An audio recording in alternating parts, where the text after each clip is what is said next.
नमस्कार दोस्तों, स्वागत है हमारी कहानियों में। कहानियाँ ये बहुत सारी आपने सुनी होंगी, लेकिन डरावनी कहानियाँ ये सुनने के बाद जो डर लगता है, जो महसूस होता है, वो किसी और कहानी से नहीं हो सकता। डरावनी कहानियाँ सुनने के बाद और सुनते समय हमें उस कहानी में ऐसा लगता है कि हम उस कहानी को जी रहे हैं। ऐसी ही एक कहानी मैं आज आपको सुना रहा हूं। घटना सच्ची है, जो हमारे पास में ही एक गांव है उसमें घटी थी। तो आइए कहानी शुरू करते हैं, लेकिन उससे पहले आप हमारे चैनल पर अगर नए हैं तो हमारे चैनल को सब्सक्राइब कर दें और वीडियो को लाइक कर दें, और अगर कमेंट करना हो तो वो भी कर सकते हैं। और अगर आप चाहते हैं कि मैं ऐसी ही और कहानियां आपके लिए बनाता रहूं तो मेरा मनोबल बनाए रखें। तो दोस्तों, ये कहानी है हमारे ही पास में गांव में रहने वाले एक पहलवान की। उसका नाम अच्छा खासा था, मीन्स ठीक नाम था उसका, मगर जैसे गांव में अक्सर चिढ़ाने के लिए नाम रख देते हैं, उनका भी नाम लगा दिया लाल। सभी उन्हें बचपन से ही लाल जी कह के बुलाते थे, और अब बड़े होने के बाद भी वो इसी नाम से पहचाने जाते हैं। वो जिस गांव में रहते थे वो हमारे ही गांव से कुछ दूरी पर है।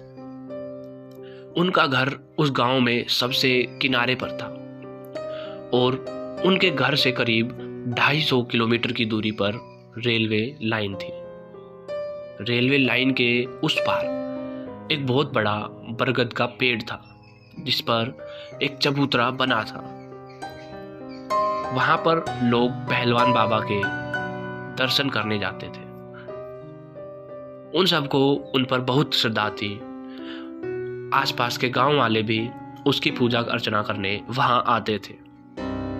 खैर, वहां वास करने वाले बाबा कोई देवता नहीं थे, वो वही थे जिन्होंने लोग अक्सर शहरों में छलावा कहते हैं।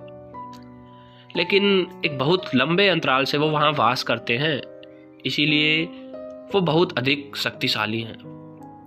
उनकी पूजा जो करता है वो एक पेड़ पर लंगोट और दारू की एक बोतल चढ़ा जाता है, और किसी को कोई परेशानी होती है तो वो भी वहां उस बरगद के पेड़ के पास जाकर ठीक हो जाता है। लाल जी भी उन्हें बहुत मानते थे, मगर वे थोड़े आलसी किस्म के इंसान थे। जब भी उनकी माताजी उन्हें उस पर अर्थात कुछ चढ़ावा या भोग देने को कहती तो वे अक्सर टाल मटोल कर देते थे। वहीं गांव में एक पंडित जी रहते थे, हष्ट पुष्ट शरीर वाले, और अखाड़ों में उनका बहुत नाम था। लोग उन्हें अक्सर पहलवान पंडित कहा करते थे। हालांकि वो थे तो पंडित, मगर ये नाम उनके चरित्र को दूर दूर तक नहीं छूता था। पहलवान होने के कारण अक्सर वो मांस मदिरा का सेवन करते थे, लेकिन बहुत ही कम। उनके परिवार में उनकी पत्नी और उनका एक 10 साल का बेटा था। एक बार वो अपने पत्नी और बेटे को लेकर अपने मायके गए हुए थे, और जब वापस आ रहे थे उसी समय जिस बस में वो थे उसका एक्सीडेंट हो गया। उनके बेटे ने वहीं दम तोड़ दिया, और उनकी पत्नी 3 दिन अस्पताल में जिंदगी और मौत से जूझने के बाद चल बसी। पूरे गांव में हफ्ते भर तक का शोक साया रहा। इतनी बड़ी दुर्घटना पहली बार उस गांव में घटी थी। पहलवान जी के घर लोगों का तांता लगा रहता। वो अपने होश हवास खो बैठे।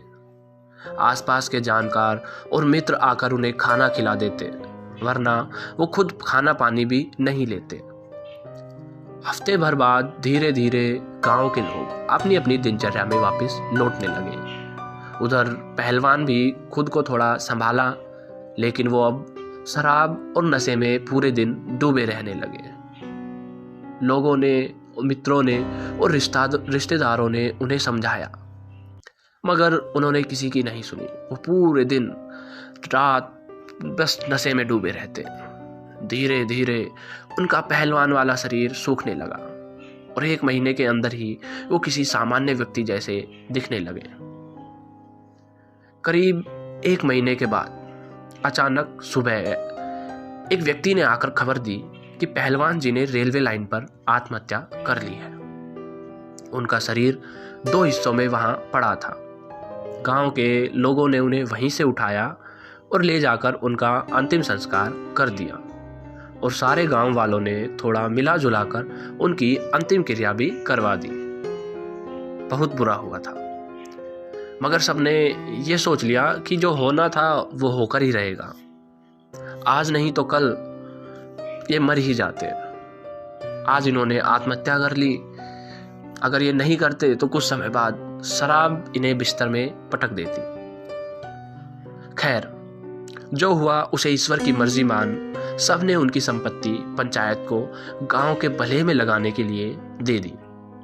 उधर कुछ 1 महीने के बाद लाल जी की माता वो भी चल बसी। लाल जी को ये बात अच्छी तरह समझा के गई थी वो कि हर हफ्ते बरगद वाले बाबा के भोग देना ना भूले।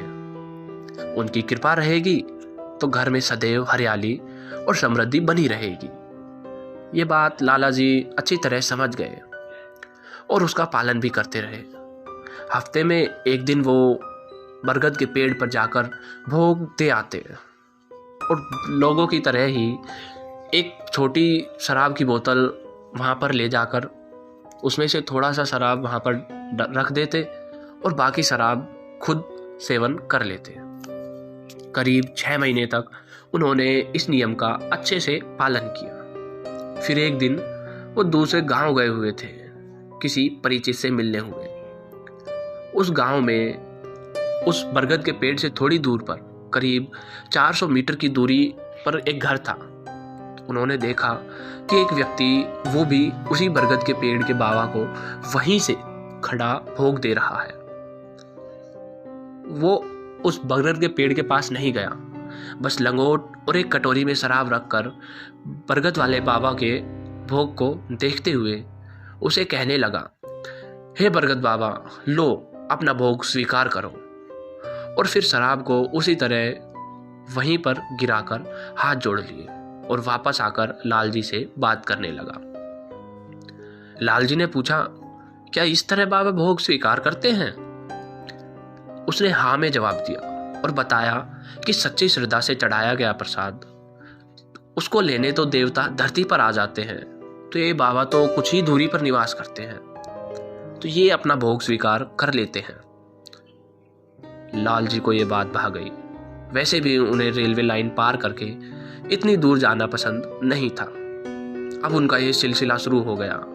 वो एक बर्तन में थोड़ी सी शराब और लंगोट लेकर घर के पीछे की तरफ जाते और वहीं से खड़े होकर जिस तरफ रेलवे लाइन पार बरगद का पेड़ था उस तरफ मुंह करके बोलते, बरगद वाले बाबा भोग स्वीकार करो, और वहीं से चढ़ाकर वापस आ जाते।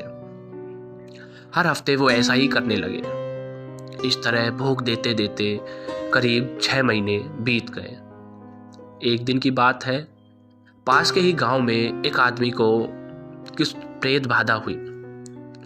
उसके घर वाले बहुत परेशान थे और वो आदमी पहलवानी कर करके हर किसी को खुद से दूर रहने की बात कर रहा था। जांघों पर ताल ठोक ठोक कर बात कर रहा था। कुछ आदमियों ने मिलकर उसे पकड़ने की कोशिश की, मगर उसकी पहलवानी के आगे कोई टिक नहीं पा रहा था। किसी तरह गांव के कई सारे आदमी मिलकर उसको अपने आप शांत होने पर उसे पहलवान बाबा के अस्थान पर ले गए। वहां उसे चबूतरे पर बैठाया गया। धीरे धीरे उसने उस पर जैसे दबाव सा बनने लगा और वो वहां मौजूद लोगों ने उससे पूछा कि वो कौन है। उसने बताया कि वो वहां रेल की पटरी पर रहता है। ये आदमी वहां पर गंदगी कर रहा था, इसलिए उसे पकड़ लिया है। लोगों में से एक ने पूछा कि बाबा इसे माफ़ कर दो, इसे जाने दो, और क्या लोगे आप ये बता दो। उसने कहा, दारू पिला दोगे तो मैं इसे छोड़ दूंगा। वहां मौजूद लोग तुरंत दारू लेकर आए और उसे दे दिया, मगर उस प्रेत बाधा ने वो दारू लेने से मना कर दिया और कहा, ऐसे नहीं, जो मुझे हमेशा देता है मैं उसी के हाथों लूंगा। जिज्ञासावश सभी ने पूछा कि वो भोग किससे लेते हैं। तो उसने बताया कि फलाने गांव में लालजी नाम का आदमी है, वो मुझे हमेशा दारू देता है, वो देगा तो मैं इस व्यक्ति को छोड़कर तुरंत यहां से चला जाऊंगा। तो कौन थी वह प्रेत आत्मा? उसने लालजी से ही दारू क्यों मांगी? ऐसा क्या हुआ कि लालजी को उसे दारू देना पड़ा? ये जानने के लिए इंतजार करिए कुछ दिनों का। अगली कहानी में हम आपको फिर बताएंगे आगे की कहानी। तब तक के लिए अपना ख्याल रखें। धन्यवाद। मिलेंगे जल्द ही।